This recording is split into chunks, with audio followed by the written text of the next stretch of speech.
Бодит туршлага, бодит түүхүүд. Globus podcast. За, Globus podcast-ыг сонсдог эрхэм сонсогч та бүхэндээ энэ өдрийн мэндийг хүргэе. Өнөөдөр бид бас нэг сонирхолтой зочныг урьсан байж байгаа. За, манай зочин маань Чех улсаас холбогдож байгаа. Тэгээд 2016 оноос хойш Чех улсад амьдарч аж үйлдвэрийн салбарт ажиллаж исэн гэж байгаа. Гэхдээ өөрөө зочин маань тодруулж ярих бах.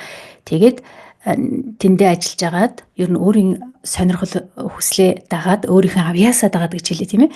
Гэрэл зурагчин болоод ингээ аялын хөтөч болоод Монгол хүмүүсээ Европын орнуудаар ингээ аялуулдаг ийм маш содон одоо сонирхолтой ийм мэрэгчлэр өөрийгөө сорж байгаа залуу урьсан байж байгаа. За сайн уу бомбоо? Сайн байна уу өдрийн түргий? За сайн байна уу. За манай зочны маань жинхэнэ нэрийг болохоор Даваад Оржийн Эрдэнэ Бямбагийн залуу байж байгаа. Бомбоо би чамд өөрийгөө танилцуулаач гэд хэлүүлэнд яаж танилцуулах вэ өөрийгөө манай сонсогчдод? За, Globus podcast-ийн сонсогчдод та бүхэнд энэ өдрийн мэндийг хүргэе. За, намайг Даваад Оржийн Эрдэнэ Бямб гэдэг. За, ерөнхийдөө манай найзууд болон ойр дотны хүмүүс бол Бомбоо гэдэг дуудаа явуулдаг болохоор би одоо сошиал нэр гэх юм уу да тэрийг Бомбоо 247 гэдэг өгчихсөн. Тэгээд ер нь одоо бол хүмүүс ерөнхийдөө Европын зурагчтай аялал Европын зурагчин ч гэдэг юм уу. Тиймэрхүү нэрээр илүү их л одоо таньжих шиг байна. За Чехт ирээд 9 дэх жилдээ амьдарч байгаа гэсэн тийм ээ? Тэгээ одоо 16 оноос хойш гэдэг маань үндсэндээ 9 жил яг жилээрээ бол одоо 9 жил болж байна. За манай зочны ирсэн түүх нь бас их өөр түүх байгаа. Одоо гэр бүлийнхэн хайраад агаад ирсэн гэж барыг хэлж болмоор надад санагдсан. Тэр талаар нь дараа яриулах болно. Тэгээ хамгийн түрүүнд надад маш гоё дурсамжаас нь хуваалцаж асууя гэж би бодлоо. Манай зочны сонирхол татсан зүйл нь зочноо уурах болсон шалтгаан бас өөрөө нэг 2024 онд байсан санагдаж байна. Нэг зураг аавынхаа зургийг улаан талбай дээр их гоо цов өмссөн зураг хажууд нь ингээд 30 жилийн дараа гэдэг лөө 29 жилийн дараа ч илүү аавынхаа яг тэр цов өмсөд авахулж исэн газар нь зорж очиод ингээд аавгаа дурсаа зураг авахулаа гэсэн юм пост явсан. Тэгээд тэр миний сонирхлыг их татч ингээ харж байсан. Тэгээд таныг бас судлаад ингээд ер нь Европын зурагчинтай аялал гэдэг их гоё зургуудтай постууд их явдаг болсон. Тийм болохоор сонирхоод бас энэ ямар учиртай зураг байв, ямар түүх байв, энэ цовны утга учирыг тэгээ аавынхын тухай бас асууж болох уу?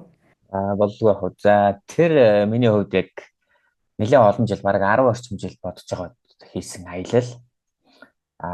Аавгаа асуурснаас хойш яг тэр цовыг нь өмсөөд яг тэр очиж исэн газар нь очиод энэ цовтай зургаад харуулах юмсан гэж би яг бараг сүүл 10 жил орчим бодож төсөөлж одоо төлөвлөж байгаа. Яг боломж нь мэдээж гарахгүй Монголд байгаа учраас гарахгүй байсан. Тэгээд энэ дээрсээ хойно аавынхаа тэр цовыг Монголоос сахиж авчруулад за бүр тэр зургийг авахын тулд зорж явсан ба шүү дээ гэр бүлэрээ. Тий яг үнэ тэгсэн гэсэн. Тэгээд тэр цовны түүх нөх юм бол 1980 онд манай ээж аавыг Москва руу нэг томилтоор ажилд явахт нь нэг тухайн үед бол Оросын дэлгүүр гэж одоо хайж олж байгаа. Оросын дэлгүүрээс тийм цов авч өгөөд өмсгөж явуулж исэн байлаа нэг тийм улбар шарангатай цов. Тэгээд тэр цувыг өмсөд аав яг улаан талбай дээр авахгүйсэн зураг нь байдаг хгүй. Тэгээ би яг энэ аав шигээ ингэж нэг зургаад харуулах юмсан гэж боддог байж байгаа. Тэгээд тэр цувыг өмсч очиж авахгүйсэн 2019 онд очиж авахгүйсэн зураг хгүй тэр. Тэгээд яг 39 жилийн дараа аавынхаа тэр цувыг өмсөд хүн таны үргэлжлэлээ гэд ингээд очиод яг тэр газар нь очиж зураг авахгүйсэн. 39 жилийн дараа яг тэр өмсөжсэн цувыг өмсөд би бол одоо аавтайгаа адилхан харагдаж гин үгүй юу гэд бас үзэх юм уу тиймэрхүү байдлаар авахгүйсэн тийм зураг. Тэгээ аав нь ямар хүн байсан бол ер нь ааваас бас юуг сурж үлдсэн бол аавгаа ингээ бодоход бас урам зориг авдаа штэ аав минь тэгж хэлжсэн шүү гэдэг одоо сэтгэлд нь ингээ үлдсэн ямар үг байдаг бол аав нь ер нь ямар хүн байсан бол манай аав болохоор багш хүн байсан. Ер нь бол хөдөлмөр технологи багш хүн байсан. Бас уран зурдаг, сэлбэр хийдэг. Одоо ер нь одоо ингээд эргээд бодоход маш их авьяастай хүн байсан юм байна л да. Тэгэхээр аавынхаа тэр зурдаг байсан авьяасыг магадгүй би өнөөдөр зураг дарддаг болгож арай жоох өөрчлөлт аваа явж магадгүй гэж боддог. Гэхдээ яг үнэн байх албагүй. Аав маань бол надад захиж хэлдэг байсан үг бол ер нь бусдаа эвтэй яваарай л гэж захидаг байсан. Тэгэл одоо тэр сургаалын ч гэсэн одоо ч гэсэн хэрэгжүүлэл явах хичээ тэгэл явж байна да. Тийм маш яг мэдсэн юм шиг өнөөдрийнх нь амьдралд маш хэрэгтэй зүйл хэлжсэн байна шүү дээ тий. Гадны дотны маш олон жуулчдыг одоо ялангуяа Монгол зуулчтай аваа явж хахад олон хүний дотор чинь янз бүрийн характертай хүмүүс байж байгаа тийм ээ. Зарим үед хүний эвийг болох болон зарим үед бас мэддэг юм хэлэх шаардлага гарна гэх мэтчлэн бас тийм бас амархан ажил биш бах. Бас аялал бол шагнал юм гэдэг үг байдаг. Чи энэ үгтэй санал нэгдэх үү? Ер нь нийлээ шүү. Би аялагч нартай одоо хэлдэг нэг брэнд үг гэх юм уу одоо нэг ер нь хүмүүстэй юм бэг сэтгэлээсээ хэлхийг хүсдэг нэг үг байдаг. За тэр юу гэхээр өнөөдөр дэлхийн ертөнцийн 8 тэрбум орчим хүн амьдарч байна. За тэдгээр хүмүүс бүгд л дор бүрээ ажил амьдрал гээд зав үг хөөж байгаа. Гэхэд та нар өнөөдөр тэр хүмүүсийн очих юмсан гэж мөрөөддөг газар та нар өнөөдөр аялаад алхаад мэд ингээд явж байна. Зураг даруулаа явж байна. Энэ бол та нар өөрсдөө шагнаж байгаа юм гоё шагнал юм шүү гэж би хүмүүст хэлдэг байхгүй. Тэгээд ялангуяа Монгол хүмүүсээ магадгүй Монголоос ирсэн одоо Европт анх удаа ирж байгаа хүмүүс бас энтхийн амьдралыг мэдэхгүй шүү дээ тийм ээ.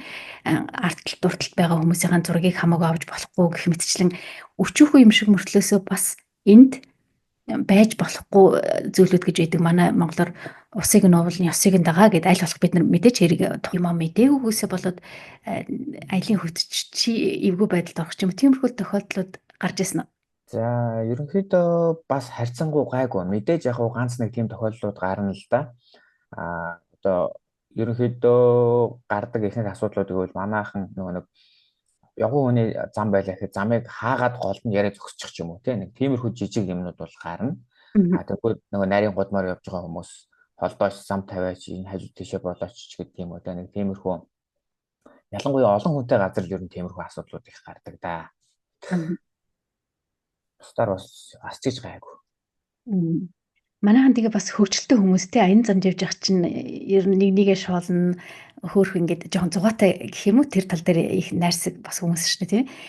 Тэгэхээр чиний хувьд нэлээд олон жил бас сүүлийн 4-5 жил миний ойлгосноор өөрөө эхлээд аялж эхэлсэн гэж би ойлгосон байж байгаа. Тэгээ ер нь яагаад тэр үйлдвэрт ажиллахаа болоод үйлдвэрт ажиллаж исэн гэж байгаа юм тийм ээ чихт. Тэгээ тэр үйлдвэрээсээ гараад ер нь өөрийнхөө хүчийг энэ салбарт нэг бас тийм амархан салбар биш байх гэж би бодож байна. Яг тэр хүн болгоодоо гараа уцтай болсон. Бас зарим хүмүүс өөрийнхөө хэмжээнд зураг ингээ авдаг болсон. Гэхдээ мэрэгжлийн хэмжээний ингээд зураг аваад хүмүүст аялал хийгээд дурсамж бүтээгээд одоо тэр дүрийг нь мөнхлөөд ингээд хамтдаа бас аялаад ингээд явъя. Энд одоо өөрийгөө сориод гаргахад амархан байсан уу? Ер нь гаргасан шийдвэр чинь өнөөдөр харахад хэр зөв шийдээсэн гэж бодож байна. За зөв шийдвэр байсан үгүй зөв шийдвэр байсан. Гэхдээ яагаад аж үйлдвэрийн салбараас гараад яг өөрөө ингээ хуваарай бизнес хийж үзьегээд шийдсэн бай гэхлээр үндсэн нь бол мэдээж би өөрөө аялах дуртай бас хажуугаар нь гэрэл зураг даах дуртай болоод нэлээдгүй бодож байна. Одоо 2012 онд хамгийн анх өөртөө зориулж камер авч ирсэн цалингаараа. Тэгэхээр камер аваад гэрэл зураг дараад аялаад байна гэдэг энэ хоёр айгүй тийм хоршдог тийм гоё хобби, нийлдэг хобби. Ковидын үед манай энэ Чех улсад бүх хөл хорой тогтоогоод за хүмүүс жирэмсэн хүмүүс төрөхөөд байдаг, жирэмсний зураг даруулж чаддаг бүх юм хаацсан. Бүх хөл хорой тогтооцсон. Гадаад паспортаа сунгуулах гад эсвэл визээ сунгуулах гад Чех зураг хэрэг болоод байдаг. Нэг ч одоо онгойдог тийм зураг дардаг газар байдаггүй. Тэгээд цаанаас нь болохоор зэрэг стандарт нь болохоор юм камераар авсан эсвэл нэг юм нэг шаардлага хангасан зургууд байх хэрэгтэй гэдээ буцаагаад байдаг. Утас ширээмсрүү дарахлаар зэрэг болдгоо. Яг энэ үеэс эхлээд ерөнхийдөө хүмүүс за чи нэг зураг дардаг хүн ингээ аргалаад өгөөч, зохицуулаад өгөөч гэдэг ингээ гуйгаад холбогддог. Тэгээд би тэр хүмүүсийн зургийг дарж өгөхийн тулд надад бас зүгээр нэг энгийн гэрэл биш заавал ч зориултын студийн гэрэл хэрэг болно, фон хэрэг болно. За тэгэл засахын тулд мэрэгжлийн одоо програм хангамжууд хэрэг болно ингээд бүх юмнуудыг ингээд өөрөөсөө гаргаад цуглуулад нэг нэгээр нь аваад ирсэн чинь сүүлдээ бүрээ студийн хэмжээнд бараг болохоор юм 2-3 гэрэлтэй, өчнөө фонтой ингээд туслах техник хэрэгслүүд зөндөөтэй болоод ингээд линз хүртэл ганцхан линзтэй явдаг байсан бол 3-4 янзын линзтэй байж хүмүүсийн зургийг авч өгөөд ингээд байсан чинь ерөнхийдөө сүүлдээ баг л нөгөө хүн болгон зурагч ингээл дуудаал тэгээ хажуугаар нь аялддаг болохоор аялдаг зурагч ч гэх юм уу. Тэгсээр хаад ер нь одоо бол яг энэ чиглэлээр явхад би бас болчих юм байна гэдэг нэг юм итгэлч гэдэг юм уу төрөөд. Ирээдүгээ таамаглах хамгийн сайн арга нь болохоор түүнийг бүтээх юм аа гэдэг тий. Яг энэ үг надад яг чинь санаанд орж ийн ирээдүйдээ ер нь энэ чиглэлээрээ дагнаа гэхээр ирээдүгээ яаж харъя гэдэг өнөөдрөөс ингэж эхэлсэн байна гэж би харж байна. Тэгээ энэ ажилд нь маш их амжилт төсөй. Тэгээ манай цочин маань бас их сонирхолтой цочин байж байгаа. Учир нь Монголд улс төрөөр сурч исэн байгаа. Улс төрөөр бэчлэр хамгаалалт батлан хамгаалахын их сургууль төгссөн гэж би ойлгосон зү. Бомбо. Тий. Би 2009 онд батлан хамгаалах их сургуулийг төрийн захиргаа бизнесийн удирдлага мэргэжлэр бакалавр хамгаалсан. Тэгээд араас нь бол яг ажиллаа хийж байгаа 2012-аас 14 оны хооронд батлан хамгаалах их сургуультай бас магистраа хамгаалсан. Төрийн захиргааны албан хаагчийн ёс зүйн зарим асуудал гэдэг сэдвээр бакалавр хамгаалсан. Тэгээд 2016 онд удирдлагын академик хотын удирдлага мэргэжлээр төгсөөд. Ер нь бол яг миний үндсэн зорилго бол улс төрд карьер хөөж юм уу улс төрийн юм хүн болно гэсэн юм зорилготойгоор нэлээд тууштай яг нэг мэргэжлэр ингээ гүн зэрүүл сурсан. Гэсэн боловч яг тухайн үед юу намайг наашаа хөтлсөн мэдхгүй одоо ямар ч Европт ирсэн. Тэр үед эхнэр маань болохоор Европт ирээд төрүүлээд ирсэн байсан болохоор зэрэг ингээ Европ руу гарч ажиллаа амьдрий гэд тийм саналыг бас нэг жоохон энэ сурж мэдж байгаа зүйлээ бас их орондоо бас хэрэгжүүлээд ингээд нутаг орондоо сурсан мэдснээ ашиглаад амьдарч үзмээр байна ч гэдэг юм уу. Ингээд нэг баг зэргийн яриа саналууд явдаг л байсан. Тэгээд 16 онд бийч гарсан, бийч яг сонголтоо хийх болсон. Тэгээд Европыг сонгоод ажилласан байгаа. Эхнийхээ хүслийг дагаад чих рүү ирсэн гэж би сонсч байсан. Тэгээд бас нөгөө талдаа өөрийнхөө ингээ улс төрийн мөрөөдлөө орхиход бас тийм амар биш байсан болов уу гэж бодож байна. Тэгээ өнөөдрөөс ингээ харахад гадны оронд ингээ амьдрахад мэдээч хэрэг ялангуяа улс төрөөр сурсан хүн тухайн улс төрийг сонирхдаг гэж таараа тийм мэдээлэл их сонирхдаг болов уу гэж би таамаглаж байна. Тэгэхээр Чехийн улс төрчдийг өөрийнхөө Монголынхон улс төрчтэй ингээ харьцуулахад ер нь юугаараа чамд өөр санагддаг вэ? Монголын улс төрд юуг нэмж одоо ямар нүдээр ингээ хардаг болсон? Тухайн үеийн бөмбөө өнөөдрийн бөмбөө хоёрын улс төрийн үзэл бодол энд зөрчил гарсан уу? За эхлээд нэг юу гэмдэ нэг хайрцагнаасаа гарч үзэг хүн бол хайрцаг гаднаа ямар өнгөтэй байгааг мэдэхгүй ямар хэлбэртэй байгааг мэдэхгүй гэж үгээд штэ. Тэгэхээр яг тэрэн шиг би анх эрэхтэй бол бүхэл юм яг Монголынхаа хэмжээнд л хараад Монголынхаа бүх зүйлтэй харьцуулж боддог байсан. За Монголоос маань удаан юм байна. За бас сул талууд байна. Монголыг бодвол альва нэг шийдвэр нь хэрэгжих гэж бөөн удаан болдог одоо 30 сар жилээр явж иж нэг ажил бүтдэг ч юм уу иймэрхүү удаан талууд байна гэж харж байсан бол одоо эргээд харахад тэр шийдвэр удаан гарсан ч гэсэн гүйцэтгэл нь хэр үр дүнтэй юм бэ гэдэг дээр л одоо илүү их харж ойлгоод байна л да. Зүгээр энгийн жишээнүүдээр ер нь бол харагддаг. Хороо одоо манайхаар бол хороо гэх юм уу. Энтхийхэр бол одоо тосгоны дээр энэ гаргаж байгаа шийдвэр бүх юмуд хүртэл нэг юм элдв хүнд суртал байхгүй.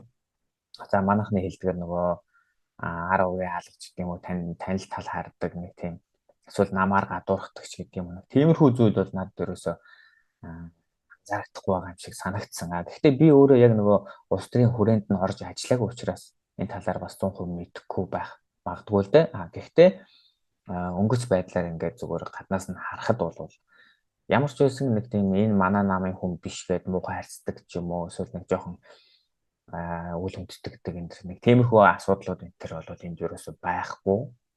Энэ их энгийн альч улс төрийн гишүүн бай юу ч бай нэг юм энгийн тэр хүн гэдэг талаас илүү хараад явчихаар болов амар тийм энгийн л санагдаад байна нэг тийм манай улс төрөөс арай өөрөө ёс зүйн тал дээр ч тэр өөр ингээ Монголын улс төрд ер нь юу дутагдж байна гэж харж байна алсаас харахад дотор нь ахтаа ингээ мэдээгүй шүү дээ хайрцагийнхаа гадна талын өнгөө мэдээгүй байсан тийм ээ. Тэгэхээр одоо өнгөө харж эхэлж байна. ер нь л хүнд юу хэрэгтэй байна яг тэр нь ингээд энэ нийгэмдээ бэлэн одоо байж лах юм бол болцохоор санагдаад байгаа байхгүй. Жишээ нь тухайн хүн одоо зам бидний гол асуудал одоо Монголд байгаа хүмүүсийн гол асуудал тэр зам төгжрөл одоо юу гэдэг юм инээ тэрэг олон асуудлуудтай байнга л ярьж байгаа утаа өнөр гэдэг шиг. Энд болохоор зэрэг айхтар их тийм нэг өөрийгөө сурчилж ярьдаг нэг тийм улс төрийн хүмүүс гэхээсээ илүүтэйгээр нөгөө хүмүүс хин сонгогдоод байгааг нь мэддэхгүй, хин дарга болоод байгааг нь барыг мэддэхгүй. Сонгуул нь ерөнхийдөө нэг тийм манай Монгол шиг тийм амар өндөр хэмжээнд биш. Зүгээр ингээд нэг замын хажууд хадаа тавьсан өвсөн дээр нэг ганц плакат наагаад орхицож байх шиг сурчлагын хүртэл нэг юм. Тэгээд тэр хүн гарсан юм уу гараагүй мүү гэдгийг бол мэдэхгүй. Гэхдээ тэр хот дүүрэг район одоо тосгоны хүмүүсийнх нь ахуй амьдралд хэрэгтэй бүх зүйл яг ингээд хийгдээд яваад байгаа байхгүй. Тэр улс төрд хэн гарсан байх нь чухал биш. Харин тэр хэсгээ сонгогдсон хүн яг тэр тухайн одоо дүүргээсээ гэх юм уу манайхаар харьцуулбал тэр тойрогоосоо гарсан хүн яг тэр тойрогтой хэрэгтэй зүйлсүүдээ хийгээл яваад байгаа. Тэр нь хүмүүст ингээд сайнаар нөлөөлөөд ахуй амьдрал бүх юм нь тасалдахгүй, стрессдэггүй яваад байгаа болохоор зэрэг хүмүүс нь ч гэсэн улс төрийн оролцоо нэг бас их. За баярлалаа. Тэгээд маш олон төрлийн салбарууд руу ингээд ороод явж штэ. Ер нь миний бодлоор залуу байхад бол юмас бас суралцаад мэдээ зах цухаас нь мэдээ явж хахад хэзээ нэгэн цагт хэрэг болдог гэж боддیں۔ Тэр үйлдвэрт ингээд ажиллаж хахад чихийн олон ингээд ажилчинтай кабелийн үйлдвэр гэж би ойлгосон байж байгаа. Тэнд ажиллаж хахад ер нь гадны ажилчдаас суралцах, энгийн ажилчин хүнээс суралцах юмнууд юу байсан? Юу харагджээ? Мэдээч хэрэг чамаас сурж байгаа бас тэр чи хүмүүс чамаас сурж байгаа юмнууд бас байгаа тий. Бид нар хаа яваа газараа бас Монголынхон өөрсдийнх нь жоохон чадварлаг байдал юмыг хурдан түргэн ойлгох эсвэл жоохон эвтэй байдал тий гарын эвдүүтэй гэд ингээ бид нараас бусдад сургаж байгаа юм байгаа штэ бид нар өөрсдөө мэдгүй. Түүнтэй адилхан чамаас танай ажилч чинь юу сурсан гэж чи бодож энэ хэсэг хугацаанд ажиллахад буцаад тэр хүмүүсээс бас сурах юу байсан бол? Энэ дээр бол соёлын ялгааг би ярих хэрэгтэй байх гэж бодож байна. Нэг юм соёлын ялгаа байгаад байна. Монгол хүн болохоор зэрэг бүх юмыг ингээд зэрэг амжуулах гад хичээгээд байт юм байна. Ер нь ажиллаа хийж явахдаа тарж очиод ахуй амьдралаа зохицуулна.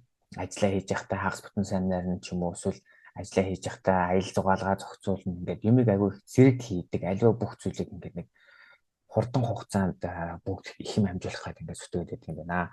Европ соёлын гол одоо онцлог гэх юм уу хүмүүс нь бол чи ажиллаа хийх ёстой бол ажил дээр ажиллаа л хийн өөр юм хийхгүй те. Ингэж явж байгаад чи яг хизээ амарна гэдгээ хизээ аялна гэдгээ ингээд жилийн өмнөөс юм уу хагас жилийн өмнөөс төлөвлөчөөд яг тэрэндээ тааруулаад ингээд бүх юм ингээд календарчилсан юм амьдралаар амьдэрдэг ийм хүмүүс байгаа байхгүй. Ажил дээр сурсан зүйл гэх юм бол яг ажиллаа хийж байгаа бол чи ажиллаа л хийх ёстой. Өөр элдв долоо юм хийж ажилласаа сатаарч ажил дээр одоо анхаарал болгоомжгүй хандаж болохгүй гэдэг нэг юм зүйл байна. Тэр бол яалч байхгүй үний юм байлаа. Монгол хүмүүс болохоор зөв жоохон ажиллаа хийж явахдаа жоохон хаанх хийгээд жоохон хурд хийчээ зав гарангуут нь өөр нэг тийшээ гарч салхилдаг ч юм уу. За тамхи татдаг хүмүүс нь тамхиа татдаг ч юм уу гэх гээд байдаг. Европ хүмүүс болохоор зэрэг хэдэн цагаас тамхи татгсан, хэдэн цагаас завсрал гэсэн яг тэрэндээ л гарна. Наан нь одоо жоохон сахилах утаж гарч босч явах тэр тал дээр илүү бага. Тиймэрхүү учраас ер нь дэг журам ажлыг гээд ингээд сууж ажил хийж сурсан хүмүүс нэг өөр юм байна л гэж анх бол би бол харж байсан. Биднээс монголчуудаас сурж байгаа зүйл гэх юм бол аливаа зүйлийг ингээд өөрөө хараад гэл хурдан хугацаанд сэтгээд машин нэвдэрлээ гэхэд заавал засварчин хүлээхгүйгээр монгол хүн болвол ингээд баг мэдчихээд байгаа байхгүй. Тэгэхээр чех хүн болвол зөвхөн одоо нэг зүйлийг ингээд хөдөлгөөл тэр машин явчих байхад чех хүн болвол энийг би засахсгүй засварчээр засах хэрэгтэй гэд ингээд сууж байгаа байхгүй. Тэгээд тэр нь бол яг нэг талаасаа зөв юм байлаа одоо ингээд бодоход яагаад тэгэхээр хэрвээ тэр машин дээр ямар нэгэн эвдрэл гэмтэл гарах юм бол дур мэдэж чи өөрөө зассан байна гэдэг асуудалд орохоос сэргийлж байгаа ч юм уу те. Иймэрхүү бас нэг талаараа одоо тэр хүн ингээд агуу тийм итэх санаачлаггүй ингээд гүйлгэн ухаан багтаа ингээл болчих юм чинь гэж ингээд хөндлөнгөөс нь баг хараад байгаа боловч нөгөө талаасаа эргээд үйлдвэрийн дүрм журм өөрийгөө хамгаалж байгаа байдал талаасаа бас зөв юм байна. Тэгэхээр ер нь аль аль талаасаа суралцсан бол их би мэдээж олно. За баярлалаа. Бомбо чи тэгээд өөрийн ингээ студ чих улсад өөрийн одоо мэрэгжлийн зурагчны студ нэгэд ажиллаж байна. Тэгэхээр ер нь хуваараа бизнес эрхлэх гадаадад хэр юм бэ? Хэлбэр юм бэ? Хэр хүндрэлтэй юм бэ? За ерөнхийдөө бол яг миний хүрээлэл бол одоохондоо 90% нь монголчууд дундаа 10% нь л яг чех ч юм уу иргэн тойрон гадны хүмүүс байна. Нийт одоо үйлчлүүлж байгаа хүмүүсээ. За ихэнхдээ яг хөрмийн зураг авч байгаа үед бол чех хүмүүс ч юм уу одоо өрмөн одоо юу гэдгийг те ингээд гадны хүмүүс бол чи ингээд зураг дарт юм байна ингээд завтаа зураг дараад өгөөч зургууд чи харсан ингээд таалагдлаач гэдэг юм ингэж байгаа. Монголчууд бол яг ахуй амьдралынхаа цаг заваар зураг харуулдаг. Тэгэхээр зөвхөн монголчуудыг хүлээгээд тийм үү эсвэл хэн нэгэн орж ир зураг даруулна гэж суух юм бол тэр хизээч одоо ашиг олно гэж байхгүй бүр алдагдлын алдагдлалд ороод дуусгаар тийм мэдээж яг монгол шиг нөгөө нэг юм зургийн тач холбогдол өгдөг хүмүүс бол энэ европчууд бол биш юм байлээ. Яг хэрэгтэй үедээ л зураг харуулна те. За тэр нь за шинэ хүүхэд төрөхөөр ч юм уу за хурим хийхлээр ч юм уу нэг иймэрхүү хэдэн үед л ерөнхийдөө эсвэл шинэ жилээр яг нэг ингээд жил болгоно зураг даруулдаг ч юм. Ийм үед л зураг даруулна. Бус үед бол зураг даруулахгүй. Тийм. Тэгэхээр яг өөрөө ингээд бизнес хийгээд тийм үү өөрөө нийгмийн даатгал, эрүүл мэндийн даатгалаа өөрөө хуваарай төлөөд за тэрнээсээ гадна дахиад ажил хийж байгаа хэмжээний орлого олж амьдрахын тулд бол нэлээд хэцүү. Ер нь бол нэг бизнес хийдэг хүмүүс бол яг ойлгож эхлэх юм байна да, ойлгох юм байна да, мэдэрдэг юм байна да гэдгийг би бол одооноос ойлгож байна л да. Тийм амар зүйл бол биш юм байлаа ер нь. Тэгээд за мэдээж аль биесны зөвшөөрлөө авна. Тэгээд тайлан тооцоо хийнэ.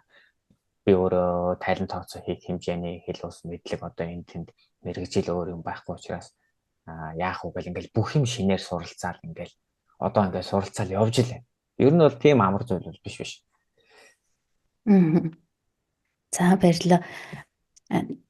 Бомбо чи тэгээд бас өөрөө нэг өмнө хуваараа аялж исэн болохоор YouTube-ээр өөрийнхөө одоо туршлагаас өөрийнхөө аялж исэн ямар юм хаана ямар үнэтэй байдгийг ингээд бас монгол хүмүүстэй мэдээлэх зорилгоор юм YouTube сувг ажилладаг юм тийм ээ. Тэрийг нь бас сонирхож харсан байгаа. Тэгээд их гоё энгийн яг ингээ байгаагаар тэр YouTube сувгнаас надад таалагдсан. Тэгээ энэ YouTube сувгийг яагаад хийхээр болсон бэ? Бас нэлээд олон дагагчтай мэлээ те 5000 гаруй дагагчтай байсан баг. Тэгээд Европын нэлээд олон орноор аялсан байж таараа. Тэгэхээр энэ олон орнуудаар аялж яхад ер нь хамгийн ингээ сэтгэлийг чинь хөдөлгсөн вау би яаж ирсэн мэ ч юм уу арай миний бодож яснаас төсөөснөөс илүү сайхан юм байна гэсэн ямар орон таарлцсан бол тэгээ энэ YouTube сувгийнхаа талаар хуваалцах. Окей. YouTube сувгийг болохоор зэрэг хамгийн анх манай эхнэр надад чи ингээд YouTube сувг нэгээч гэж хэлээдсэн баггүй. Тэгээ би болохоор зэрэг тэр олон YouTube сувг мөг гэж хаа зүгээр өөртөө гоё цуглуулсан зураг файл бичлэг өөртөө хаардан дээр ч юм уу хадгалаад явж өдөө л гээд байдаг байж байгаа технэрийн хөвгөнд ороод YouTube сувг нээсэн. Гэхдээ нээсэн гол шалтгаан нь бол үр хүүхдүүдтэйгээ бөөнөр нилээдгүй хугацаа мэдээж энэ Европт өнгөрч байна. Манай гэр бүлийн хувьд ч гэсэн. Тэгэхээр энэ Европт амьдарч байгаа энэ хугацааны түүхээ, дурсамжаа хадгалаад авах нь зөв юм байна гэдэг үүднээс хамгийн түрүүнд нээсэн.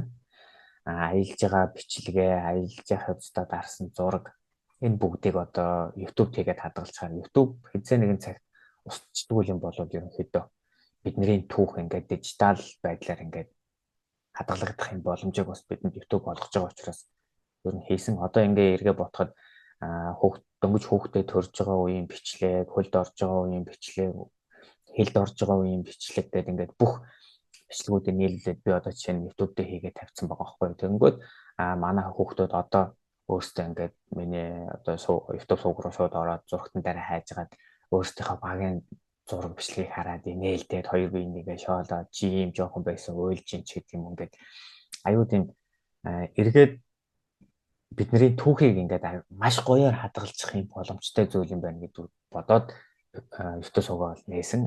Хажуугаар нь бас яг мэдээж заримдаа өөрийнхөө бизнес юмтай холбоотойгоор юм мэдээлэх зорилгоор за энэ улсад очивол ингэдэг юм байна, тэгдэг юм байна. Та нар энэ хотод ирвэл энэ зогсоол нь цаг нь тэдэн евро гэдэг юм байна. Эндээ одоо ийм давуу талтай байна ч гэдэг юм. Мэдээллүүдийг нэлийн хүргэдэг. За мөн гэрэл зураг хэрхэн авах, камерны тохиргооч гэдэг юм уу.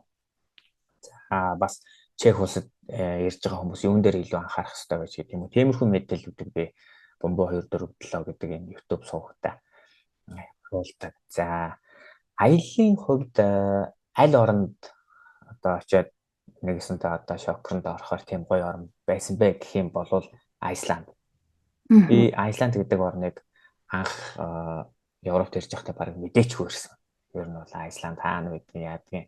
Яг хуу газар зүйн хичээлээр ерөнхийд нь ингээл Евроаз гэж үзээд байдаг болохоос яг Европын тэр хойтлын орнууд энэ бас сайн үзэж чадаагүй байсан юм шиг байгаа. Тэгээд энд ирсэн өнөө бол яг найзтайгаа хоёулаа ярьж байгаа. Энэ Айсланд гэж гоё орн байна. Энэ ч сони юм байна. Энд гэдэг нь туйлын туяа муу яагааддаг гэж юм. Ийм хав хар өнгөтэй дээр нь галтуул дэлбээд байж идэг гэж юм. Ямар сони орн бэ? Энийг очиж үзэх юмсан гэж бодож байгаа. Яг тэнд очичоод би яг их нартайгаа хамт бас анх явж исэн. Тэгээд очичоод би одоо энд яг ирчлээ гэж үтэй. Ийм орн дээр би ирчлээ гэж үтэй гэж яг бараг өөрөөсөө юм бол асууж ирсэн. Тэр бол Айсланд. Монгол дээр болохоор Исланд тийм ээ. Тэгээ Исланд. За баяраа тэр зургууд нь их гой зураг байсан. Би бас тэрийг харсан. Би ер нь чамайг ер нь нэлээд ухаж харсан. Тэгээ их гой зургууд авд юм билээ. Үнэхээр манай одоо Монголоос ирж байгаа жуулчид магадгүй гадны оронд бас яаж явах, ямар маршрутаа мэдэхгүй бас мэдээж хэрэг монгол хүмүүс нэгнийхээ бас мөнгө цаасыг хэмнээд мэдэхгүйгээсээ болоод магадгүй маш их өндөр төлбөртэй аялсан байж болно шүү дээ. Тэгэхээр мэддэг мэрэгжлийн ийм хүмүүсээ дагаад цаг алдалгүй дээрэс нь бас монгол хүнийхээ бизнесийг дэмжиж тэгээд дээрэс нь бас зүгээр ингээд замын заагаад явахгүй зургийг авч өгөөд ийм сервис гарсан байна гэдэгт бас би баярлж ирсэн. Дээр бидэнд одоо тийм боломж байсангүй тий яваа мэдхгүй ингээл галт тэргээр цаг алдаал ингээл явах жишээ. Тэгэхээр ер нь боломж их сайхан боломжууд гардаг болсон юм байна. Тэгээд Чехийн зурагчин байсан чи одоо Европын зурагчин гэдэг нэртэй болоод байгаа шүү дээ. Европын зурагчин гэдэг хэр чиний дүр зураг их буудаг олон хүн бас мэддэг болж байгаа гэж би бодоод байгаа юм. Тэ баярлалаа. Юунаас ер нь одоо сүүлийн үед харин ингээд холбогдож байгаа хүмүүс, аял асууж байгаа хүмүүс, хормын зураг асууж байгаа хүмүүс дэлхийн өнцөг болон бүрээс нэлээд асууж эхэлж байна. Америк, Ирланд, Япон, Солонгос, одоо Колумб одоо юу гэдэг бүр ингээд над руу баг хөөх энэ усаас бичиж байгаа багтай гэмээр тийм хүмүүс орноос даас хүртэл хүмүүс асууж эхэлж байгаа байхгүй. Тэгээд яг мэдээж энэ бол сошиалын ач тус хийж байгаа зураг бичлэг бүх юм ингээд сошиалаар дамжаад ингээд хүмүүст хүрж байна. Таны түрүүний хэлдгээр тэр цаг хугацаа хожиж аялна гэдэг бол Европт бол ер нь хамгийн чухал зүйл болчиход байгаа. Жишээ нь юмаа мэдхгүйгээс болоод нэг цаг хоцороход нийтийн тээврээс хоцорчих юм бол баг маргааш хүлээх хэмжээнд очино. Тэгэхээр зэрэг богино хугацаанд явж ээж зардал мөнгө хэмнэгдэнэ. Тэгэхээр богино хугацаанд айл болох олон зүйл үзэхийн тулд би одоо жишээ нь аль замаар явбал илүү хурдан очих уу? Аль зогсоол дээр зогсвол хүмүүсээ хамгийн бага алхуулад хамгийн хурдан юмыг үзүүлэх боломжтой ч гэдэм үү.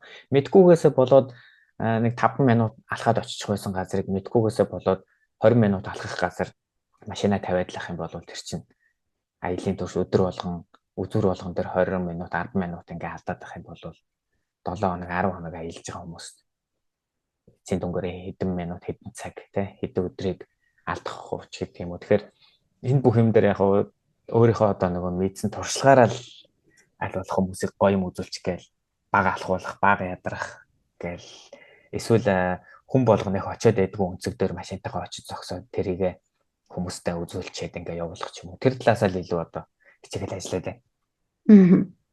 Ер нь чиний бизнесийн талаар бас манай сонсогчид сонирхож байж магадгүй ямар төрлийн бизнес вэ нүгэд зарим хүмүүс цаг очихын тулд хурдан тэгээ хамгийн сайхан газруудыг хурдан нэг өдөрт одоо олон зүйлийг үз сонирхолтой хүмүүс байж гэн тий. Зарим хүмүүс салхи шуурганд хөөгдсөн юмжигдэж хурдан ямааргүй бас нэг таваараа ямаар хүмүүс байж байгаа. Тэгэхээр мэдээж хэрэг одоо төлбөр мөнгөн дээрээ жоохон өөр байдаг л үгүй бодож байна. Эсвэл тогтмол одоо тариф байдгүй тэдэн хүнийг авч явахад аялахад машин унаа нь болохоор бас чамаас гардаг юм тийм ээ. Машин унаагаа гаргаад явдаг гэж би ойлголоо. Тэгэхээр ер нь энэ үний талаар жоохон мэдээлэл өгөх боломжтой юу? Хэдэн хүнд нэг дор авч явах боломжтой байдгүй. Ер нь захиалга өглөө гэхэд юугаар холбогдох хэрэгтэй байдгүй. Ямар орнуудаар ер нь явдаг юм бол гэд. Ер нь би ингэдэг. Шингээний нийт одоо нэг 27 орн байлаа гэхэд энэ орнуудаар би аялал зохиох боломжтой. Хамгийн гол миний одоо баримтлаад байгаа сүүлийн үед бариад байгаа зүйл болохоор зэрэг тогтсон маршрут, тогтсон хөтөлбөр гэхээсээ илүүтэйгээр тухайн хүн юу үзхийг хүсэж байна, хаагур явахыг хүсэж байна гэдгийг эхлээ асууж агаад тэр хүмүүс тохирсон маршрутыг өөрсдөнтэй ярилцж агаад гаргаад хоног хугацаанд нь тааруулаад хэд назгараад байхгүй, хэд салхи шуурга шиг яваад байхгүй ингээд явчихаар тийм маршрутыг гаргаад тэгээд тэндээсээ хэд хоног явах юм. За дээрэс нь бас нэг хүмүүсийн хооронд гардаг нэг том асуудал гэх юм бол зочид буудлын асуудал байдаг. Зочид буудал дээр зарим хүмүүс хамаагүй нэг хоног нойр аваад явчих буудал байхад бид нар чи юм үзэж яваа юм чи болчих штэ гэдэг хүмүүс байхад зарим нь бол их гоё тийм тансаг буудал буух хүсэлтэй нэг аялж байгаагийнх ингээд тухтай явмаар байна гэдэг хүмүүс байдаг. Тэгэхээр энэ бүгдийг нь анханаас нь би бол асуудаг хүмүүстэй над руу аял асуухлаар за хэдэн хүн хэдийгээр хаагур явах хүсэж байна. За таны магадгүй яг багтаа мөрөөдчихсэн Европт очивол би яг тэнд л очино. Тэр улсын тэрийг л үзэх юмсан гэж мөрөөдчихсэн мөрөөдөлтэй газар ч байдгүй ч гэдэг юм уу. Яг тэрийг асуугаад за та нар дүүл яг тийшээ очиж үзэх гэж байгаа болвол хэдүүлээд за тэдэн өдөр байгаа юм байна. Тэгэхээр энэ газруудаар ингэж яваад ингүүл яаж ийна та нарын санаа оноо юу байна гэдэг ингээд ярилцж байгаа тэр хүмүүс тохирсон аялыг гаргаж өгöd байгаа. Тэгэхгүй болохоор бас үнэхээр одоо түүх сонирхдаг хүн байна. Түүх сонирхдаггүй хүн байна. Нэг уулын орой дээр байгаа цайзыг үзэх сонирхолтой хүн байлаа гэхэд би тэрийг заавалчгүй тэр үнийг тэр уулын өдөө мацуулж авируулад очиод дургуй зүйлийг үзүүлэхийн тулд мөнгөний төлөлөд авах шаардлага байхгүй. Тэгэхээр хэн юу үзхийг хүсэж байгаа гэдэгт нь илүү тохируулж аяллаа гаргадаг. Тэгэхээр аяллаа үн бол яг нэг тийм айхтар тогтсон маршрут гэхээсээ илүү та хэр зэрэг тансаг бодол буумаар байгаа юм, хэр зэрэг айжуу 50 явмаар байгаа юм, хэдэн километр хаагур явмаар байгаа гэдгээс хамаарат гардаг. Ерөнхийдөө би бол өөрөө хөтчөө хийчин, жолоочоо хийчин, зурагчнаа хийчин ингээд мэддэг газруудаараа хүмүүс аваа явчихдаг болохоор би бүх юмаа бол өөрөө ингээ хийгээ явчихдаг. Үүний хувьд за ер нь нэг дунджаар шүү. Яг баггүй дунджаар нэг 6 шөнө 7 өдөр ч юм уу аялаад буцлаа гэхэд нэг 6-аас 7 орн бараг үзээд явчих боломжтой. Ер нь Европын орнуудаар ингээд ороод гараад ингээ явхад. За баярлалаа. 800-900 евро. 800-900 евро? Евро тий. Нэг хүний? Тий, нэг хүний. Тэгээ буудлын дотроо орох юм уу? Тий, буудал өглөөний цай, унаа тавир, зураг хөтөж гэх бүх юм орчин. Тэр хүмүүсээс гарах зардал нь бол ерөнхийдөө нэг төлбөртэй өдөр үйлчлэгээ үзэхээр бол тэр хүмүүс өөрсдөө тэрийг мэдэж очоод тий, төлн за хоолоо бол өөрсдөө өдөр орой хоолоо өөрсдөө аваад чих боломжтой. Окей. За тэгвэл бас нэлийн хүмүүс бас нэг жоохон бодит мэдээлэл өглөө тэгэхээр ойролцохоор юм бэ. Гэхдээ мэдээж харилцан ярилцаад эндээс бас өөрчлөгдөж болно шүү дээ, тийм ээ? Нэмэлт үйлчлэгээ байна уу, юу байдгийг. За маш их баярлалаа. Их дэлгэнгүй сайхан тайлбарлаад өглөө. Тэгээд манай Монгол хүмүүс дотор маань мэдээж хэрэг сайн өөрийнх нь хэлснээр зарим хүмүүс одоо ингээд цайз үзэх хүсэлтэй хүн биш байтал уул руу мацуулаад ингээд энэ цайзыг л үзэх байсан юм уу гэдэг ингээд бүхэн дургуцах хүмүүс бас байж байгаатай адилхан. Зарим хүмүүс маань Монгол дээр нэг жоохон ямптай гэж хэлэх нааши. Ямптай гэдээ яриад байдаг шүү дээ. Би зүгээр шоглож хэлж байна. Зарим хүмүүс нэг юм өөрийнхөө байдаг хүмүүс идэв шүү дээ. Өөрийнхөө. Зарим хүмүүс хамаагүй олон хаашаа би тийшээ тэр юм үзье гэж бас ингээ хүмүүс байдаг. Тэгэхээр энэ олон хүн дотор чинь янз бүрийн хүмүүс байж байгаа. Зам байдлын хувьд ч гэсэндээ тэгэхээр ямар жуулчантай ажиллахад ер нь хэлбэр өөрт чи ингээд таатай байдгүй ямар жуулчтаасаа ингээд арай жоох урам зориг ингээд авдггүй эсвэл хичээгээд ингээд явж яхад чинь мэдээж өөлдөг мялдаг тийм бас хүмүүс байгаа штэ олон хүн дунд байдаг болов уу гэж би бодож байна. Тэгэхээр энэ дээр яаж бас төвчээр шаардлагатай ажил уу? Ер нь бол төвчээргүй хүн бол энэ ажлыг хийн гэж бол ер нь байхгүй гэж бодож байна. Хүн юм хэлэхдээ олон хүмүүс юм хэлж яхад тэрийг бүгдээ сайхан төвчээртэй сонсож жагаад гэлс толгой дотроо одоо бодоод за хэдүүлээд ийм нөхцөл байдал үүссэн байна. Тэгэхээр хамгийн байж болох боломжтой хөлбөр нь энэ юм аа гэдгийг буцаагаад эргүүлээд сайхан тайван гаргалгаатай хэлчих хэмжээний байх хэрэгтэй байх. Дээрээс нь ямар хүмүүстэй явхад амар байдгүй гэвэл ер нь аялал сурцсан тийм хүмүүстэй явхад амар аялал сурцсан хүмүүс ер нь андшгүй авч явж байгаа ачаанаас өксүүлээд аялал хэрэгтэй зүйл нь юу байдгүй хэрэггүй зүйл нь юу байдгүй за энд би ер нь хэр удаан байх ёстой гэдгийг ер нь мэдсэн байдаг үзэж байгаа үзүүрүүдээ эхлээд өөртөө судалж чинь би бас яг хэлээ тайлбарлах юм хэлээ тайлбарлаад явна зарим аялал сурцсан хүмүүс бол тийм энэ чинь ийм учиртай би энд ирүүл нэг энд нэг зургаад харуулчих гэж бодсон эндээс ирүүл би яг энийг нь бэлэг дурсгалын энийг нь авчин тэгэл болооч гэдэг юм уу аялал сурцсан хүмүүс бол амар бас сая бол нэг Австри хүнтэй хамт бас Айсланд руу явсан. Тэгэхээр тэр Австри хүн бол бас их гоё байлаа. Тэгэхээр Европ хүнтэй би бол яг тийм олон аялж байгаагүй яг ганц хоёр удаа л явж ирсэн. Тэр дундаа бол европчууд бас аялаас багасаа нөгөө аялаас сурцсан байдаг учраас за бид нар хэдэн цагт хөдлөх ёстой, өглөө хэд хөдлөх ёстой. Бид нар хэдэн цагт буудалдаа буух вэ гэдгийг яг асуугаал тэгэл тэр мэдээллийг хэлчихэд яг л тэр цагтаа байдаг. Тэгэхээр тэр бас их амар тэгэхгүй нөгөө манай монголчуудын ерөнхий нэг зам болоод хэлсэн цагаас дандаа хоцордог байна. Өглөө 8 гээд цайнд ороод 9 гэхэд бид нар хөдлөе шүү гэж хэлж байхад 9:30 гэж гарч ирдэг ч юм уу те. Тэгэл нэг өө та нараа яач вэ гэхээр за юу сүртэй гэж хэлдэг нэг үгтэй. Тэгээд 30 минут өглөө 30 минут хоцорсон бол бид нар орой 30 минут буудалдаа оройтож очин те. Тэгэхээр зэрэг оройтож очихоор зэрэг миний буруу болчиход байдаг. Орой буудал тавьчихлаа гэдэг. Өглөө өөрсдөө оройтохоор зэрэг за юун сүртэй ингээд гэдэг. Нэг тиймэрхүү хандлагууд ер нь 50-50% шүү бас байна. Би нэг арга зааж өгөх бомбо. Би тиймэрхүү хүмүүстэй хамаатан садангаас мэдээч хэрэг наашаа цаашаа бас хамаатан садын ирээд хамт аялаад ийм юмуд байж байгаа штэ тий. Тэгэхээр за хэдүүлээ маргааш 9 цаг гэхэд гарна шүү гэд 10 цагт гарах юмаа дандаа цагийн өмнө хэлдэг. Амар. Тэгэхээр угаас амжихгүйг би мэдчихэж байгаа учраас цагийн өмнө хэлсэн байхад тэгээд нэг яаж игээ болдог. Сүүлдээ тийм арга зохиод нь штэ. Тэгээ яг сүүлийн үед бол бас тиймэрхүү юм суралцж байна өөрөө тий. Гэтэ хамаатан садан дотор бол бид нар ихч дүүсэд тоглоод тэгж жагаад бас жуулчтайгаа тэгж удлаа цаг хэлээд тахаар боломжгүй л дээ зүгээр хаяа бас тэгдیں۔ Тэгэхээр аюус ойлгож байна. Иймэрхүү асуудлууд гардаг гэдгийг Монголд асуудал бол ер нь зөндөө шүү дээ асуудал байгаа. Хоол ундны асуудал дээр асуудал гарах уу бас? За хоол ундны тал дээр бол ямар асуудал гардгуу гэхлээр зэрэг би эхлээд хоолны нөгөө юуг нь авчдаг байсан. Мөнгөний бас оруулаад хоолтой бүх юм ингээд даагаад аяллаа хий гэдэг байсан чинь тэрэн дээр нэг хэцүү юм нь болохоор би хоолны мөнгийг хэд өндрөөр гаргачих юм бол нөгөө хүмүүс чинь аялын зардал өсч чинь хэд хямдар гаргачихаар зэрэг Европт нөгөө хүмүүс чинь бас би ийм хоол иддэг дүү гэдэг ахлаар бас хэцүү ийм асуудал гарах юм байлаа. Тэгэхээр ерөнхийдөө хоолыг бол яг өөрсөнд нь үлдээгээд за та нар ресторанд идмээр байвал ресторанд идэж болно. Түргэн хоол идээд хэмнээд явъя гэвэл хэмнээ явж болно. Ингээд энэ та нарын дур гэдэг ингэчгээр хүмүүс ерөнхийдөө яг өөрийгөө хизээ үлсэж өгөө яадгүй идэггүй гэдэг ингээд мэддэг учраас тэр хүмүүс өөрсдөө тэгээ явчих нь илүү амар юм бэл. Тэгэхээр ер нь харьцангуй гайгүй шүү. Хоолны тал дээр харьцангуй гайгүй. Харин нэг хэцүү юм нь болохоор баруун Европоор удаан явхлаар зэрэг монголч шөлтөө хоолоо санаад байдаг. Тэгээ олигтой шөлтөө хоол байхгүй баруун Европ шүү тэгээд. Тэр нэг жоохон асуудалтай. За бомбо хоёлоо танилцаж ингээд ярилцлаганд өрөх гээд уцаар ярьсан. Тэгэхэд өөрөө ингэж хэлжсэн. Аялаж гиснээс хойш ер нь амьдралыг сайхнаар харж одоогор сурч яана гэд хэлжсэн.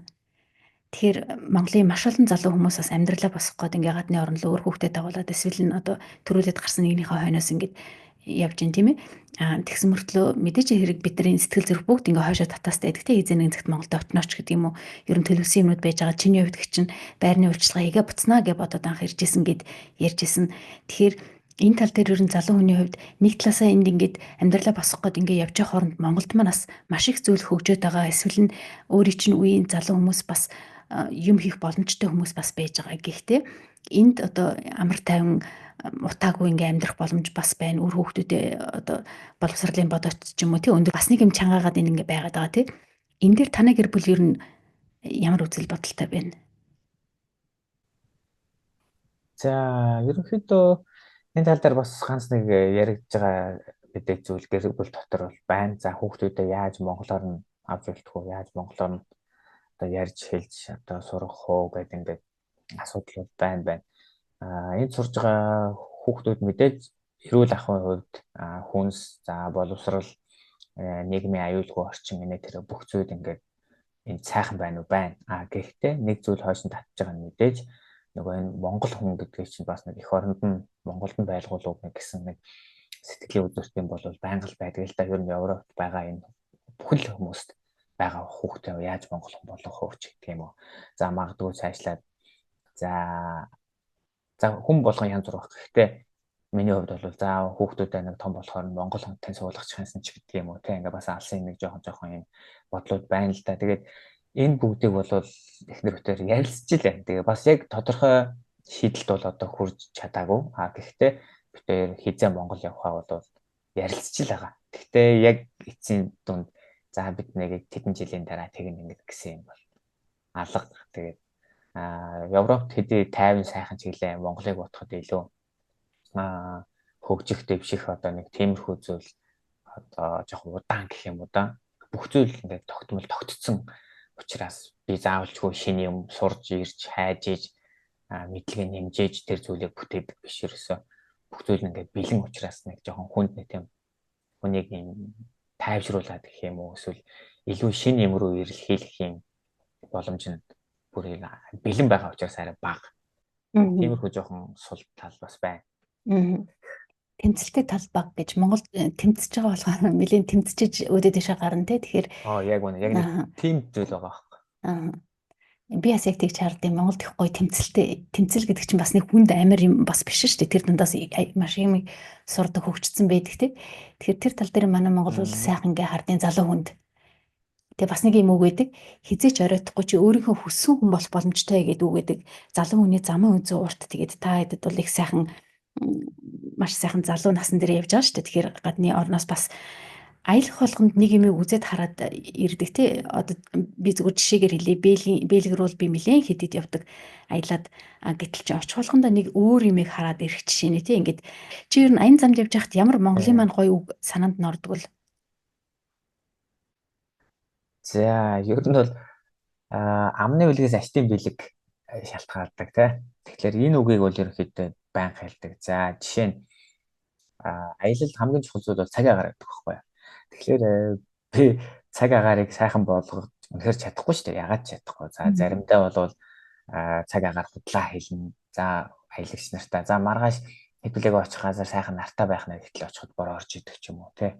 Гэтэл би тэрийг бол нөгөө интернетээс хараад хэлж байгаа шүү дээ. Тэгэхээр цаг агаар бидний хувьд бол нэлээд том асуудал. Гоё цаг агаартай байвал аялал гоё болдог. Тэгэхээр амны үлгээс ачтын бэлэг гэдэг үгийг нэлээд хэлдэг. За тэр нь яадаг вэ гэхээр за манайхаа маргааш цаг агаар сайхан болох байхаа тийм ээ ч гэдэг юм уу. Тэгээд ягаад ч юм ер нь сэтгэлд байгаа тэр юм уу ер нь аяллаа 80-90% нь ер нь дандаа гоё цаг агаартай таардаг. Тэгээд дандаа л аялал эхлэхээс өмнө за бидний аялал аян зам үлзээтэй сайхан байх болтугай. Цаг агаар биднийг үргэлж ивэх болтугай. Сайхан цаг агаартай байлгаарай. Гэт аялал эхэлдэг. Тэгэхээр ягаад ч юм ер нь л дандаа сайхан цаг агаартай болцоо таардаг. Зурагчин хүнд бол цаг агаар хөх цэнхэр тэнгэрт зураг авах маш ялгаатай шүү дээ тийм ээ. Тэгэхээр чинь маш чухал ах цаг агаар зурган дээр тэгээд хоёлоо ер нь дугаар маань өндөрлөх тишээний хандж जैन. Тэгээд Венец хотод Монгол дээлээ өмсөд аялж байгаа хүмүүсийн зургийг авсан байсан. Тэгээд бичлэг бас оруулсан байсан. Энэ бас цохон байгуулалттай тийм аялал байсан уу? Би харчаад манай Монгол үндэсний хувцас үнэхээр тансаг харагдаж байгаа байхгүй юу? Үнэхээр тансаг бүр. Тансаг гэдэг үгийг би бага хэрэгэлдэг. Гэхдээ энэ дэр бол яа харахгүй тансаг ямар ч гоё зургнууд байсан, ямар ч сайхан хувцалсан, ямар ч сайхан хүмүүс явж ив. Энэ ямар учиртай юм болоод өнгөрөв. Энэ болохоор зэрэг одоо 3 жилийн өмнөөс эхлээд энэ жил бол 3 дахь удаагийн аяллаа хийсэн. Энэ аяллыг бас нэг энд найзтайгаа хамтарч хийдэг. Бас адилхан надтай хамттай адилхан ийм одоо аялал зохион байгуулдаг бас нэг юм найз байдаг. Хоёр хобби нэгтэй учраас зэрэг найзалдаг.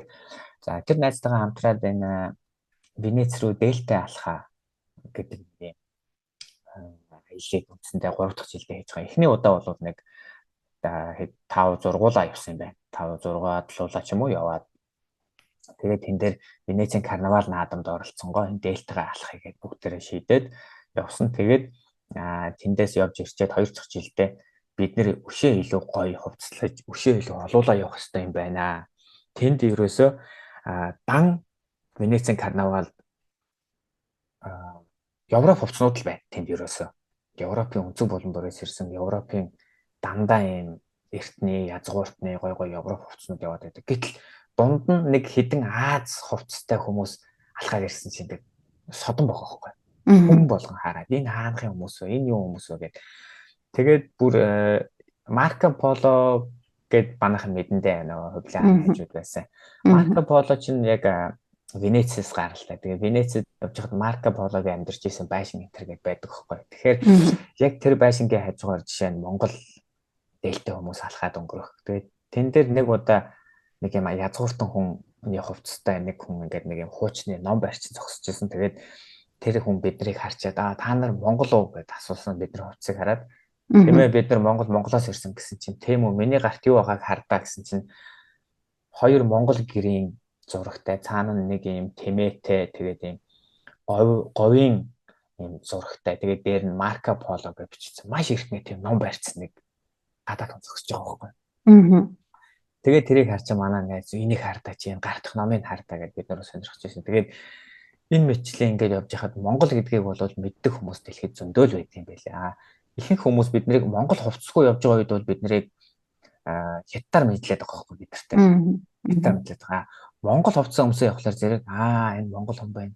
Өнөө л бидний нөгөө агуу төгтөд Чингис хаанаар нэрлээд ингээд яваад ахлаар зэрэг тэр хувцас өмсөөд тэр дунд явахлаар зэрэг жинхэнэ чи өөрийгөө Монгол гэдгээ мэдрээд чи ямар одоо тансаг хувцас өмсснөө яг тэнд очихороо тэр хүмүүсийн нүдний харц нэг өдөр чи яг л од улсын юм шиг ерөөсө хүн болгон чамтай зураг авахгүй болохыг хүснэ. Хүн болгон чам руу камер чиглэн ингээд явахлаар зэрэг тэр хүмүүст өгөх нэг юм одоо мэдрэмж нь агуу гоё тийм аял болдог байхгүй. Тэгээд Монгол дэлтэй алхаа гэдэг энийг бол нэлээд зохион байгуулалтаар энэ жил хийсэн. Энэ жил бол бүр 27 8 хүн яг хувцастайгаа очиж алхаж хөөми одоо Чех улсад байдаг гэрэгтэй хамтлагийг бид нэр найзуудаараа бөөндөө яваад очиод тэнд морин хуур тоглоод хөөмилөөд ингээд бид нэр одоо сайн дураараа нэгээс нь их орноо сурчлах юм уу одоо зүйлийг бас хийсэн гэх юм уу да.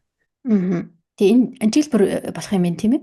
Тэгээ энийг манай найзууд ер нь энийг илүү их гоё хийгээсэн юм санаатай гарч ерөнхийдөө эхлүүлэл яваад байна. Эхлээл нэг 7 хүн байсан бол дараа нь 10 хүн болсон. Энэ жил 27 хүн болж нэр жил хэдэн хүн болохыг мэдэхгүй.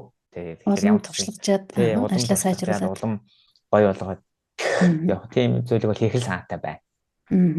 За тэгээ манай сонсогч дотроос Европт амьдардаг бас энэ наадамд Монгол хувцас одоо чамдаанда бид нар чинь баг дурсамж дүүрэн одоо зураг эн чинь ер нь мөнх үлдэх зүйлийг л бүтээж ин гэсэн тийм үнцэнтэй одоо дурсамжийг бүтээж байгаа энэ сайхан ажилтан тэгээ амжилтыг хүсье. Нэмж хэлж ярих энэ дээр нэг ярих юмсан гэж боддог байсан сэдв байвал тэр сэдвээр нь яриад өнөөдрийн дугаараа өндөрлөх үү. За тэгээ баярлалаа. За ер нь нийт Globus подкастын сонсогч нартай хүмүүстээ ер нь хэлэхэд өөрийгөө битгий голоорой л гэж хэлэх гээд байгаа. За тэр нь юу гэхээр зэрэг голцоо зураг авж байгаа үед ажиглагддаг нэг зүйл бол хүмүүс өнөөдөр зураг авахулчаад өөрийгөө дандаа голоод байдаг. Ялангуяа манай үзэсгэлэнтэй бүсгүйчүүд өөрийгөө их голдог шүү. Битгий голоорой. Өнөөдөр таны авахулсан зураг 5 жилийн дараа 10 жилийн дараа хизээж гологдохооргүй тийм сайхан зураг болж хувирсан байдгийг та бүхэн өөртөө мэдэх байхаа.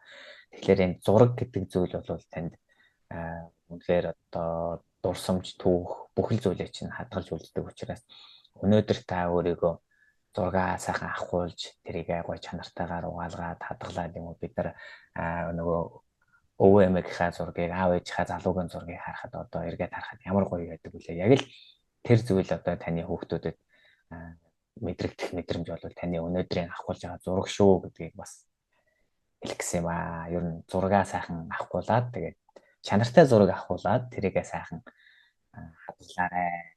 Тий. Таны одоо залуу насны сайхан тэр зүйл чинь зурган дээр ч үлддэг шүү гэж хэлэх гэсэн. За маш их баярлалаа. Би бас асуу гэжсэн юм ашгүй өөрөө ярьчихлаа. Бас нэг жишээ болгоод хэлээсаа эмгтээчүүд гэдэг чинь би бас яг өөрөө тэгдэг. Ганц нэг ахуулсан зураг устгах гэж шууд устгачдаг. Дээр үед чинь зураг авахлах завгүй байлаа. Одоо зургийг бол янз янзаар авахулж болж байна. Тэгээ таарсан ганц хоёр зураг оо ёстой мохоо байна. Тарган байна, бүдүүн байна. Өшөө ямар устгах гэж устгадаг. Тэгэхээр над шиг иймэрхүү хүмүүстэй ямар зөвлөгөө өгөх вэ? Тэ ерөнхийдөө одоо чинь тэр зураг нэг хаардан дээр байж хахад танаас бол ямар ч танд ачаа болохгүй дараа болохгүй те. Тэгэхээр тэр зургийг устгах цаг хугацаа бол танд хизээ болдсон шүү дээ. Тэгэхээр байгаа зургуудаа ерөнхийдөө сайхан хадгалаад хаардан дээрээ хадгалаад нэг флаш диск аваад хадгалчих. Тэр чинь флаш дискэн дээр өчнөө зураг орно. Тэгээд хадгалж байгаад магадгүй өөр хөвгттэй үлдээч те. Тэр чинь хэдэн одоо магадгүй ирээдүйд техник технологи яаж хөгжихийг мэдэхгүй те. Таны зургуудыг ашиглаад магадгүй таныг кибер одоо энэ орчинд бүтээгээд тантай ингээд харилцаж байгаа юм шиг болох ч юм билүү. Ирээдүйд бүр ингээд төсөөлөхгүй байхгүй. Тэгэхээр таны одоо тэр зураг одоо бид нар AI гэж гарцсан хуучны таны өвөө эмээгийн зургийг чинь видео болгоо тантай ярьж байгаа юм шиг энэ төр дүрс болгоод байна шүү дээ. Тэгэхээр яг ийм зүйл болохын тулд таны өнөөдөр өөрийгөө голж байгаа нэг зураг чинь ч гэсэн хэрэг болох ч юм билүү те. Юмыг яаж мэдэх үү гэдэг шиг юм байна. Тэгээд Европт бас нэрээ би хурмын зураг дардаг. Тэгээд хурмаа хийцэн хүмүүс ч гэсэн хийх хүмүүс ч гэсэн хамаагүй Европт магадгүй мөрөөддөг байсан бол Apple-ийн самхахын дор би хурмын палачтай хатах юмсан гэж мөрөөддөг. Та одоо Европт аялж явахдаа ч юм уу амьдарч явахдаа ч юм уу хурмын зураг даруулах бас боломж байна те. Хурмаа хийцэн гээд палаж өмсөөгөө хурмаа хийсэн хүмүүс зөндөө байгаа шүү дээ. Манайд дээлтэйгээ сайхан хурмаа хийгээд өгсөн хүмүүс байна. Тэгэхээр тэр хүн магадгүй бүсгүй хүн хурмын цагаан палаж өмсөхийнсэн гэж мөрөөддөг байсан болвол тэр мөрөөдлөө биелүүлээд хурмаа хийсэн ч гэсэн Европт гоё хурмын зураг даруулаад өрөөндөө нэг томоор угаагаад хадгалчих ч юм уу те. Ийм боломжууд бас байдаг. Тэгэхээр Европоос хурмын зургуудыг даруулах боломж нэлээд байдаг. Тэгээд хэрвээ тийм хүсэж байгаа хүмүүс бол бас надтай холбогдож болно те. Аялангаа хурмын зурагтай болчих юм бас боломжийг давхар бас хүмүүст олох гол хичээгээд байгаа шүү. За маш их баярлалаа. Тэгээд Европын зурагчиндаа хийж бүтээж байгаа ажилд нь маш их амжилт хүсье. Залуу гэр бүл бас ирээдүйн сайхан зорьсон зорилготой хүрээд ингээд сэтгэл дүүрэн сайхан байгаарай гэд хүсье. Тэгээд ер нь их сайхан цаг агаарыг хүсдэг гэжсэн. Тэгэхээр Globus подкастын зүгээс өөрт нь болон одоо хамт явдаг жуулчин болгонд ингээд сайхан цаг агаарыг хүсье. Тэгээд энэ зунаас их зугаатай сайхан дурсамж бүтээсэн олон хүний дурсамжийг хамт бүтээлсэн тийм сайхан жил ягаасай гэд хүсэж байна. Тэгээ маш их баярлалаа. За баярлалаа. Ерөөл утарчгээ.